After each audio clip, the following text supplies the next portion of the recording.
সার্বিকভাবে হয়তো আপনাদের কিছু অসুবিধা হচ্ছে, এটার জন্য আমরা দুঃখ প্রকাশ করছি। প্রিয় সখীপুরবাসী, জুলাই গণ অভ্যুত্থান হয়েছিল 2024 সালে। 2026 সালে আজকে 2 বছর আমরা বর্ষ পূর্তি উপলক্ষে এই সকল বিভিন্ন উপজেলায় আমরা যাচ্ছি জুলাই পদযাত্রা নিয়ে। আমাদের এবারে জুলাই পদযাত্রা 5টি বিষয়কে সামনে রেখে আমরা এসেছি আপনাদের কাছে। সেই 5টি বিষয় হচ্ছে গণভোটের গণরায় বাস্তবায়ন। আপনারা জানেন 2024 সালের গণ অভ্যুত্থানের পরে আমাদের সকলের দাবি ছিল সংস্কার, অর্থাৎ দেশের পরিবর্তন। বিগত স্বৈরাচারী শেখ হাসিনা সরকার বাংলাদেশ থেকে কোটি কোটি টাকা বিদেশে পাচার করেছে, লুটপাট করেছে, বিরোধী রাজনৈতিক নেতা কর্মীদের গুম খুন করেছে এবং শাপলা গণহত্যা করেছে, পিলখানা হত্যাকাণ্ড ঘটিয়েছে এবং জুলাই মাসে সাধারণ ছাত্রদেরকে হত্যা করেছিল। সেটার বিচার আমরা চেয়েছিলাম। আমরা এমন একটা দেশ এবং সরকার চেয়েছিলাম যাতে বাংলাদেশে কথা বলার অধিকার থাকে, মত প্রকাশের অধিকার থাকে। সে কারণে সংস্কারের দাবি এসেছিল এবং আপনারা দেখেছেন 32টি দল মিলে দীর্ঘ 6-7 মাস ধরে আলোচনা করে তারা জুলাই সনদ প্রণীত করেছিল এবং সেই জুলাই সনদের জন্যই পরবর্তীতে নির্বাচন হয়েছিল, গণভোট এবং সংসদ নির্বাচন একসাথে হয়েছিল। সেই সংসদ নির্বাচনের পাশে গণভোটে আমরা সবাই হ্যাঁ অথবা নাতে ভোট দিয়েছিলাম। বাংলাদেশের 70% মানুষ হ্যাঁ এর পক্ষে, সংস্কারের পক্ষে ভোট দিয়েছিলেন কিনা আপনারা? হ্যাঁ এর পক্ষে ভোট। আমরা সবাই কিন্তু হ্যাঁ এর পক্ষে, সংস্কারের পক্ষে ভোট দিয়েছিলাম। কিন্তু এই বিএনপি সরকার ক্ষমতায় আসার পরে পাল্টে গিয়ে সেই সংস্কার এবং জুলাই সনদকে জানিয়েছে, গণভোটকে অস্বীকৃতি বাস্তবায়ন করে নাই। সংস্কার হচ্ছে জনগণের ম্যান্ডেট। আপনারা আমরা সবাই ভোট দিয়েছি সংস্কারের পক্ষে। কেন আমরা সংস্কার চাই? আমরা সংস্কার চাই যাতে পুলিশ সংস্কার হয়, পুলিশ কোনো দলীয় পুলিশ না হয়, প্রশাসন কোনো দলীয় পুলিশ প্রশাসন না হয়। আপনারা আদালতে গেলে যাতে ন্যায় বিচার পান। যদি জুলাই সনদ বাস্তবায়ন না হয় তাহলে চাঁদাবাজি, দুর্নীতি কোনো কিছুই বন্ধ হবে না, মাদক কারবারি বন্ধ হবে না, কারণ পুলিশ দলীয় পুলিশে পরিণত হবে, এদের কাউকে গ্রেফতার করতে পারবে না। আমরা দ্বিতীয় বিষয় বলেছি যে কর্মসংস্থান বৃদ্ধি করতে হবে। জুলাই অভ্যুত্থানে তরুণরা, ছাত্ররা নেমে এসেছিল চাকরির দাবিতে, কর্মসংস্থানের দাবিতে। আপনাদের প্রত্যেকের ঘরেই কিন্তু তরুণরা রয়েছে, তরুণীরা রয়েছে, তাদের চাকরি দরকার, কর্মসংস্থান দরকার।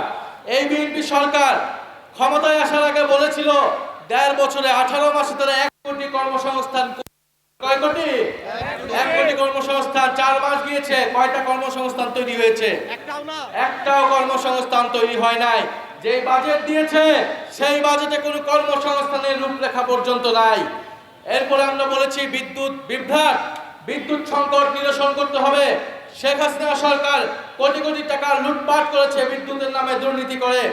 এবং আপনারা জানেন যে সারা দেশে এখন লোডশেডিং হচ্ছে, 7 ঘন্টা 8 ঘন্টা করে লোডশেডিং হচ্ছে, কারেন্ট থাকতেছে না। সখীপুরে কি কারেন্ট থাকে? লোডশেডিং হয় কি না? যদি লোডশেডিং হয় তাহলে এই বাজারগুলা কিভাবে চলবে? যদি লোডশেডিং হয় শিল্প কারখানা কিভাবে চলবে? যদি লোডশেডিং হয় তাহলে কৃষিতে সেচ ব্যবস্থা কিভাবে হবে? যদি লোডশেডিং হয়, যদি বিদ্যুৎ সংকট নিরসন না হয় তাহলে কোনোভাবেই দেশের অর্থনীতি নিরসন করা সম্ভব নয়।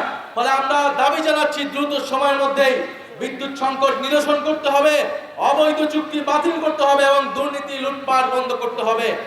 আমরা আরো দাবি জানিয়েছি যে দ্রব্যমূল্যের ঊর্ধ্বগতি নিয়ন্ত্রণ করতে হবে। নিত্য প্রয়োজনীয় চাল, ডাল, তেল, গ্যাস, চিনি এই সব কিছুর দাম কমাতে হবে। সিলিন্ডার গ্যাসের দাম হয়েছে কয়েক গুণ, বিদ্যুতের দাম 17% বৃদ্ধি করেছে এই সরকার আসার পরে।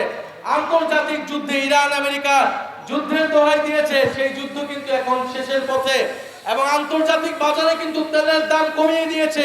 কিন্তু বাংলাদেশে এখনো জ্বালানির দাম কমে নাই। কমেছে? জ্বালানি তেলের দাম কমে নাই, বরং সিলিন্ডারের দাম বাড়ানো হয়েছে, বিদ্যুতের দাম 17% বাড়ানো হয়েছে। আমরা এছাড়া আরো বলেছি সীমান্তে আমাদের ভাই বোনদেরকে হত্যা করা হচ্ছে, ভারতীয় নাগরিকদেরকে পোশিং করা হচ্ছে বাংলাদেশে অবৈধ বাংলাদেশি বলে, এবং আমাদের স্বরাষ্ট্রমন্ত্রী, আমাদের যারা সরকারের দায়িত্বে রয়েছে তারা এই সীমান্ত হত্যাকে অস্বীকার করছে। তারা পোশিং বন্ধে কোনো কার্যকর উদ্যোগ গ্রহণ করতে পারছে না। আমরা বলবো রোহিঙ্গাদেরকে এরকম বাংলাদেশে প্রবেশ করিয়ে বাংলাদেশের উপর একটা বোঝা চাপিয়ে দেওয়া হয়েছে। এখন পশ্চিমবঙ্গ থেকে, আসাম থেকে বাংলাদেশে অবৈধ বাংলাদেশি বলে ভারতীয় নাগরিকদেরকে প্রবেশ দিয়ে বাংলাদেশিদের উপর আরেকটা বোঝা চাপানোর পায়তারা বন্ধ করতে হবে। সরকারকে দৃঢ়ভাবে ভারতের সাথে কথা বলতে হবে এবং এই অবৈধ পুশিন বন্ধ করতে হবে। প্রিয় সখীপুরবাসী, আপনারা গতকাল যে কর্মসূচি ছিল শান্তিপূর্ণ কর্মসূচিতে ককটেল ফাটিয়ে, বোমা ফাটিয়ে তারা মনে করেছিল আমাদের পদযাত্রা বন্ধ করবে, আমাদের পদযাত্রায় জনজোয়ার বন্ধ করবে, কিন্তু তারা সখীপুরবাসী প্রমাণ করে দিয়েছে এই সকল ষড়যন্ত্র পরিকল্পনা ব্যর্থ করে দিয়েছে আজকের এই সখীপুরের পদযাত্রা পথসভা। ফলে সখীপুরবাসীকে আমরা কৃতজ্ঞতা জানাই। আমরা আপনাদের প্রতি আহ্বান থাকবো, বাংলাদেশের ছাত্ররা, বাংলাদেশের তরুণরা 2024 সালে জীবন দিয়েছে, রক্ত দিয়েছে কেন? একটা নতুন বাংলাদেশের জন্য, দেশের পরিবর্তনের জন্য। যদি দেশের পরিবর্তন না হয়, যদি মাদক কারবারিরা থেকে যায়, যদি এই সকল দোকানপাট থেকে লুটপাট হয়, দুর্নীতি হয়, চাঁদাবাজি হয়, তাহলে এই সকল রক্তত্যাগ, আত্মত্যাগের কোনো মূল্য কি থাকবে? কোনো মূল্য থাকবে না। আমরা পরিবর্তনের জন্য জীবন দিয়েছি, রক্ত দিয়েছি। এক দলকে ক্ষমতা থেকে সরিয়ে আরেক দলের লুটপাটের জন্য বাংলাদেশের ছাত্র জনতা রক্ত দেয় নাই। আপনারা ভয় পাবেন না। বিগত সময়ে একটা দলের শাসন ছিল, আর কোন দল কথা বলতে পারতো না। কথা বললে জেলে নিয়ে যাওয়া হতো, গুম করা হতো, হয়রানি করা হতো।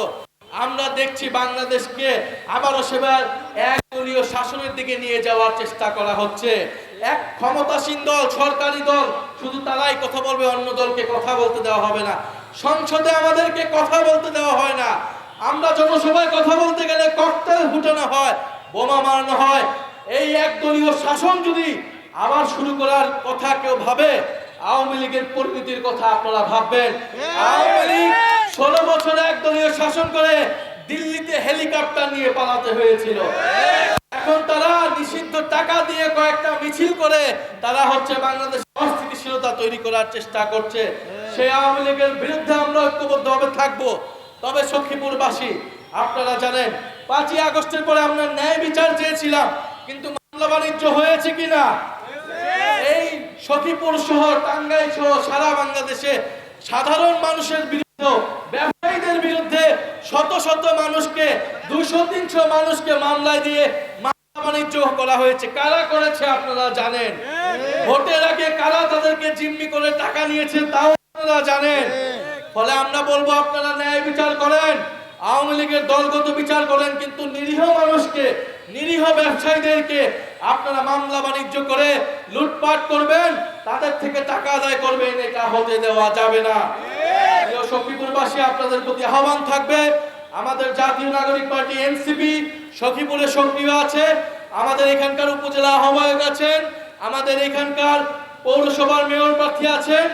আপনারা তাদের নেতৃত্বে সখীপুরবাসীর লুটপাট, দুর্নীতি, চাঁদাবাজি, মাদকের বিরুদ্ধে আমরা ঐক্যবদ্ধ থাকব। পাশাপাশি জুলাই সনদের জন্য আপনারা কথা বলবেন, সংস্কারের জন্য কথা বলবেন। এখানে অনেক পুলিশ ভাইয়েরা আছেন, আমরা চাই এই পুলিশ জনগণের জন্য কাজ করবে। আপনারা যদি থানায় যান, তাহলে যাতে আপনারা থানা থেকে সেই সেবাটা পান। আপনারা যদি ইউনো অফিসে যান, সেখানে যাতে আপনাকে ঘুষ দিতে না হয়। ফলে সেটার জন্য প্রয়োজন সংস্কার। যদি সংস্কার না হয়, জুলাই সনদ বাস্তবায়ন না হয়, তাহলে কিন্তু দুর্নীতি বন্ধ হবে না, বৈষম্য দূর হবে না, মামলাবাজি, চাঁদাবাজি, সন্ত্রাসী বন্ধ হবে না। আমরা কোনো সন্ত্রাসীদেরকে এই সখীপুরে ঠাঁই দিব না।